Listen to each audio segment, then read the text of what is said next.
ಸ್ನೇಹಿತರೆ, ನಮಸ್ಕಾರ. ನಾನು ಸುಹೇಲ್ ಅಹ್ಮದ್, ಮಾಜಿ ಡಿವೈಎಸ್ಪಿ. ನನ್ನ ಪುಟ್ಟ ಪರಿಚಯ: ನಾನು ಮೈಸೂರು ಜಿಲ್ಲೆಯ ಹುಣಸೂರು ತಾಲೂಕಿನ ಮರೂರು ಗ್ರಾಮದವನು. ನಮ್ಮ ತಂದೆ ನಜೀರ್ ಅಹ್ಮದ್ ಕೃಷಿಕರು. ನಮ್ಮದು ಕೃಷಿ ಕುಟುಂಬ. ಜೊತೆಗೆ ಸಾಕಷ್ಟು ಉಪಕಸಬುಗಳನ್ನ ಮಾಡ್ತಾಯಿದ್ದೋ. ಪಂಚರ್ ಅಂಗಡಿಯಿಂದ ಹಿಡಿದು ವೆಲ್ಡಿಂಗ್ ಶಾಪು, ಗುಜರಿ ಅಂಗಡಿ ಮತ್ತು ವಾಹನ ಟ್ರಾನ್ಸ್ಪೋರ್ಟ್, ಹೀಗೆ ಸಾಕಷ್ಟು ಉಪಕಸಬುಗಳನ್ನ ಮಾಡಿದ್ದೀವಿ. ಒಂದು ತೀರಾ ರೈತ ಬಡ ಸಾಮಾನ್ಯ ಹಿನ್ನೆಲೆಯ ರೈತ ಕುಟುಂಬ ನಮ್ಮದು. ನಾನು ನನ್ನ ಪ್ರಾಥಮಿಕ ಶಿಕ್ಷಣನ ನಮ್ಮೂರಿನ ಉರ್ದು ಕಿರಿಯ ಪ್ರಾಥಮಿಕ ಶಾಲೆ ಮತ್ತು ಕನ್ನಡ ಹಿರಿಯ ಪ್ರಾಥಮಿಕ ಶಾಲೆಯಲ್ಲಿ ಪಡೆದಿದ್ದೇನೆ. ಪ್ರೌಢ ಶಿಕ್ಷಣವನ್ನು ಹುಣಸೂರಿನ ಒಂದು ಖಾಸಗಿ ವಿದ್ಯಾಸಂಸ್ಥೆಯಲ್ಲಿ ಪಡೆದಿದ್ದೇನೆ. ನಂತರ PUCಯನ್ನು ಮೈಸೂರಿನ ಮಹಾರಾಜ ಕಾಲೇಜಲ್ಲಿ ಓದಿದ್ದೇನೆ. ನಂತರ ನಾನು 2007ರಲ್ಲಿ ಮೈಸೂರು DARನಲ್ಲಿ ಪೊಲೀಸ್ ಕಾನ್ಸ್ಟೇಬಲ್ ಹುದ್ದೆಯಲ್ಲಿ ನೇಮಕಾತಿಯಾಗಿ 5.5 ವರ್ಷ ಕೆಲಸ ಮಾಡಿದ್ದೇನೆ. ಈ ಅವಧಿಯಲ್ಲೇ ನಾನು ನನ್ನ ಪದವಿ ಮತ್ತು ಸ್ನಾತಕೋತ್ತರ ಪದವಿಯನ್ನು ದೂರ ಶಿಕ್ಷಣದ ಮೂಲಕ ಕರ್ನಾಟಕ ರಾಜ್ಯ ಮುಕ್ತ ವಿಶ್ವವಿದ್ಯಾಲಯದಿಂದ ಪಡೆದಿದ್ದೇನೆ. ನಂತರ 2012ರಲ್ಲಿ ಪೊಲೀಸ್ ಸಬ್ ಇನ್ಸ್ಪೆಕ್ಟರ್ಗೆ ನೇರ ನೇಮಕಾತಿ ಆದೆ. ಅದೇ ಸಮಯದಲ್ಲಿ ನಾನು ರೈಲ್ವೆ ಇಲಾಖೆಯಲ್ಲಿ PDO ಹುದ್ದೆ, ಹೀಗೆ ಸಾಕಷ್ಟು 3-4 ಸರ್ಕಾರಿ ಹುದ್ದೆ ಸಿಕ್ಕಿತ್ತು. ಆದರೆ ನಮ್ಮ ತಂದೆಯ ಇಚ್ಛೆ ಅಂತ ನಾನು ಪೊಲೀಸ್ ಇಲಾಖೆಯಲ್ಲಿ ಸೇರಿಕೊಂಡೆ. ಹೇಗಿದ್ದರೂ ಕಾನ್ಸ್ಟೇಬಲ್ ಆಗಿರೋದ್ರಿಂದ ನನಗೆ ಆ ಇಲಾಖೆ ಈಗಾಗಲೇ ಹಿಡಿಸಿತ್ತು. ನಂತರ ಇನ್ಸ್ಪೆಕ್ಟರ್ ಆಗಿ ಬಡ್ತಿಯಾದೆ, DYSP ಆಗಿ ಬಡ್ತಿಯಾದೆ. ಆದರೆ ನನಗೆ ದೇಶದಲ್ಲಿ ನಡೀತಾ ಇರುವ ಕೆಲವು ವಿದ್ಯಮಾನಗಳು, ಪ್ರಜಾಪ್ರಭುತ್ವದ ಮೌಲ್ಯಗಳು ಮತ್ತು ಸಂವಿಧಾನದ ತತ್ವಗಳು ಅಪಾಯದಲ್ಲಿವೆ ಅಂತ ನನಗೆ ಬಲವಾಗಿ ಅನ್ಸಕ್ಕೆ ತೊಡಗಿತು. ಆ ಕಾರಣಕ್ಕೆ ನಾನು ನವೆಂಬರ್ 26, 2023 ಅಂದರೆ ಸಂವಿಧಾನದ ದಿನದಂದೇ ನನ್ನ ದೇಶದಲ್ಲಿ ಸಂವಿಧಾನ ಮತ್ತು ಪ್ರಜಾಪ್ರಭುತ್ವ ಅಪಾಯದಲ್ಲಿದೆ, ನಾನು ಸಂವಿಧಾನದ ಕಾಯಕಲ್ಪ ಕಾರ್ಯಕ್ಕಾಗಿ ನಾನು ಈಗ ಸಾಮಾಜಿಕ ಚಳವಳಿಗೆ ತೆರಳುತ್ತಿದ್ದೇನೆ, ಅದಕ್ಕಾಗಿ ನನ್ನ ಹುದ್ದೆಯನ್ನು ಸಮರ್ಪಣೆ ಮಾಡಿದ್ದೀನಿ ಅಂತ ಹೇಳಿ ನೇರ ರಾಜೀನಾಮೆ ಪತ್ರದಲ್ಲಿ ಅದೇ ರೀತಿ ಉಲ್ಲೇಖ ಮಾಡಿ ರಾಜೀನಾಮೆ ನೀಡಿ ಬಂದು ಈಗ ಸಾರ್ವಜನಿಕ ಚಳವಳಿ ಮತ್ತು ಸಾರ್ವಜನಿಕವಾಗಿ, ಸಾಮಾಜಿಕವಾಗಿ ಮತ್ತು ರಾಜಕೀಯ ಚಳವಳಿಯಲ್ಲಿ ನಿರತನಾಗಿದ್ದೇನೆ. ನನ್ನ ಈ ರಾಜೀನಾಮೆಗೆ ನನಗೆ ಬಲವಾಗಿ ಕಾಡಿದ ಕೆಲವು ಸಂಗತಿಗಳೆಂದರೆ, ನನ್ನ ದೇಶದ ರಾಜಕಾರಣ ದುಷ್ಟ ಮತ್ತು ಭ್ರಷ್ಟತೆಯಿಂದ ಕೂಡಿದೆ. ನನ್ನ ದೇಶದ ರಾಜಕಾರಣ ದ್ವೇಷ, ಭಯ, ಸುಳ್ಳುಗಳಿಂದ ಕೂಡ್ತಾ ಇದೆ.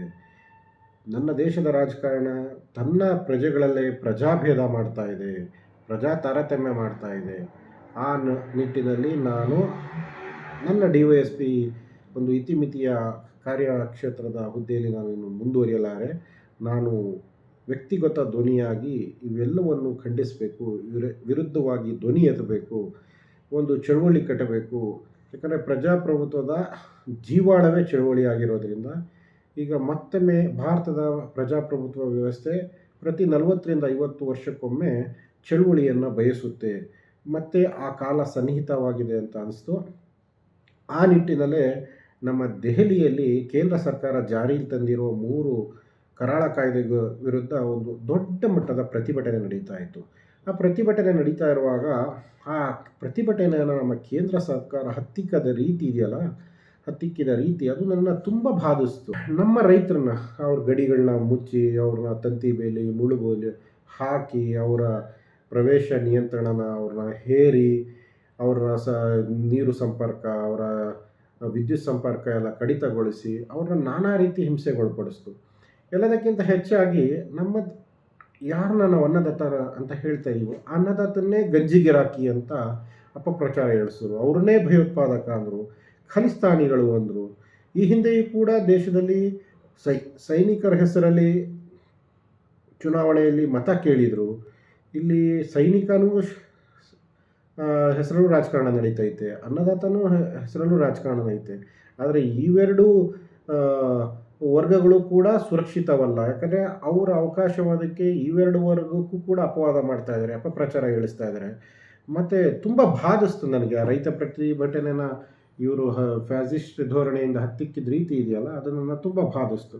ನಂತರ ನನಗೆ ಅನ್ಸಕ್ಕೆ ತೊಡಗಿತು, ದೇಶ ಇನ್ಮೇಲೆ ಯಾಕೋ ತುಂಬ ವಿರುದ್ಧವಾದ ದಿಕ್ಕದ ರಾಜಕಾರಣದಲ್ಲಿ ಹೋಗ್ತೈತೆ, ನಾವು ಬೇರೆ ರೀತಿ ಒಂದು ಮಾರ್ಗ ಕಂಡುಕೊಂಡು ಇದಕ್ಕೆ ಹೋರಾಟ ಕಟ್ಟಬೇಕು ಅಂತ ಆ ನಿಟ್ಟಲ್ಲೇ ನನ್ನ ಈ ಇದರ ಸುತ್ತಾನೇ ನನ್ನ ರಾಜೀನಾಮೆ ಕಾರಣಗಳು.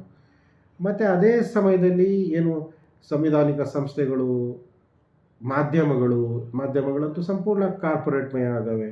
ಅಲ್ಲಿ ನೈಜ ಸುದ್ದಿಗಳನ್ನ ಹುಡುಕಬೇಕಾಗಿದೆ. ಎಲ್ಲವೂ ಪ್ರಭುತ್ವದ ಪರವಾಗಿ ನಿಲುವುಗಳೇ ಅವರು ಆಲ್ರೆಡಿ ನಿರ್ಧಾರ ಮಾಡಿಬಿಟ್ಟಿದ್ದಾರೆ. ಮತ್ತು ನಾವೀಗೇನು ಮಾಡಬೇಕು? ಸಾಂವಿಧಾನಿಕ ಸಂಸ್ಥೆಗಳು ಬಹುತೇಕ ಅವ್ರ ನಿಯಂತ್ರಣದಲ್ಲಿ ಬಂದಿವೆ. ತನಿಖಾ ಸಂಸ್ಥೆಗಳು ಅಂತೂ ಕೈಗೊಂಬೆಗಳಾಗಿ ರಾಜಕಾರಣಿಗಳನ್ನೇ ವ್ಯವಸ್ಥಿತವಾಗಿ ವಿರೋಧ ಪಕ್ಷದ ರಾಜಕಾರಣಿಗಳನ್ನ ಅವರು ಗುರಿ ಮಾಡಿ ದಾಳಿ ಮಾಡಿಸಿ IT ED ರೈಡ್ ಮಾಡಿಸಿ ತಮ್ಮ ಪಕ್ಷಕ್ಕೆ ಸೇರಿಕೊಂಡ್ರೆ ಸರಿ, ಇಲ್ಲ ಅಂದರೆ ಅವ್ರ ವಿರುದ್ಧ ಕಾರ್ಯ ಮಾಡ್ತೀವಿ ಅಂತ ಮಾಡಿ ಆಲ್ಮೋಸ್ಟ್ ಬಹುತೇಕ ಭ್ರಷ್ಟರನ್ನೆಲ್ಲ ಒಂದು ಕಡೆಗೆ ಸೇರಿಸ್ಕೊಂಡಿದ್ದಾರೆ.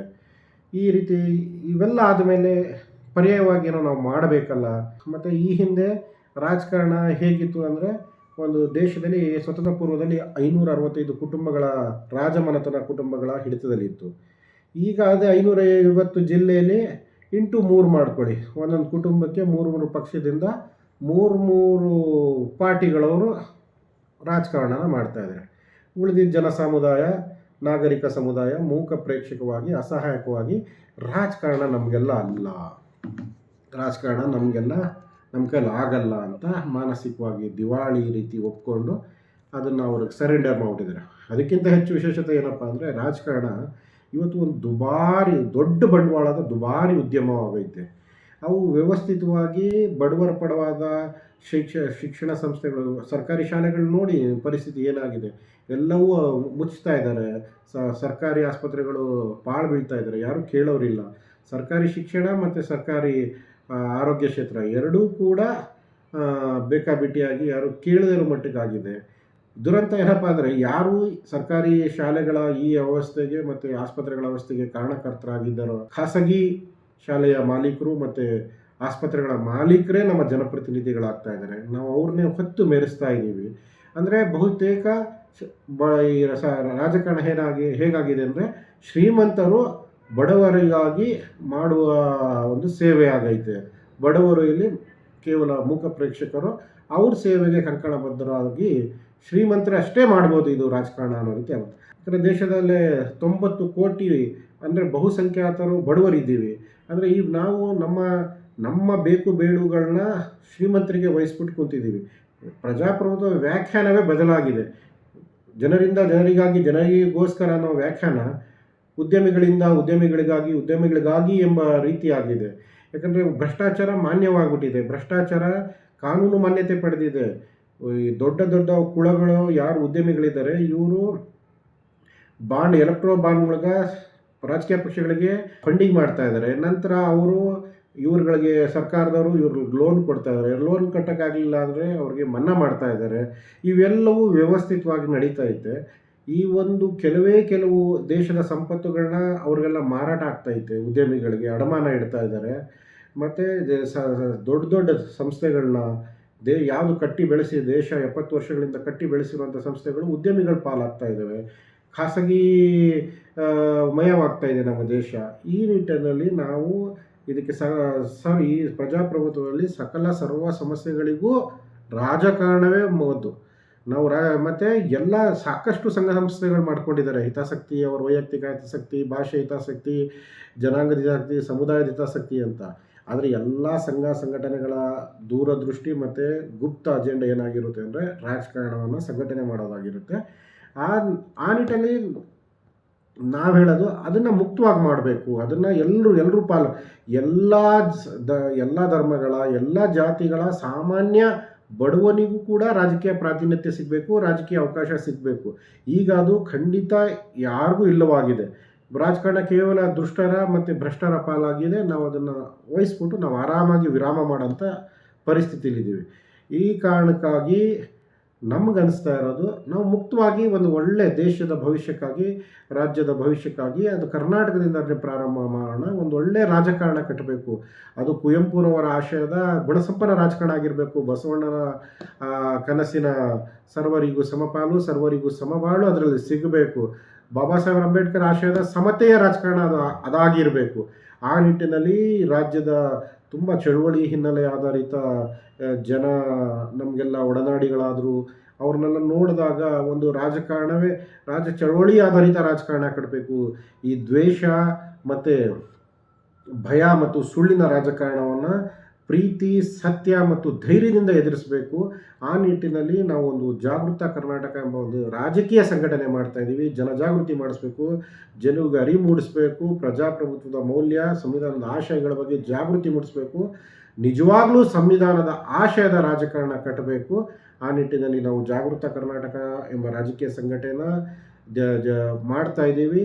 ನೀವೆಲ್ಲ ನಮ್ಮ ಜೊತೆ ಆಗಬೇಕು, ನಮ್ಮ ಜೊತೆ ನಿಲ್ಲಬೇಕು. ಎಲ್ಲರೂ ಸೇರಿ ದೇಶಕ್ಕೊಂದು ಒಳ್ಳೆ ರಾಜಕಾರಣ ಕಟ್ಟೋಣ. ಅದು ಕರ್ನಾಟಕದಿಂದ ಪ್ರಾರಂಭಿಸೋಣ.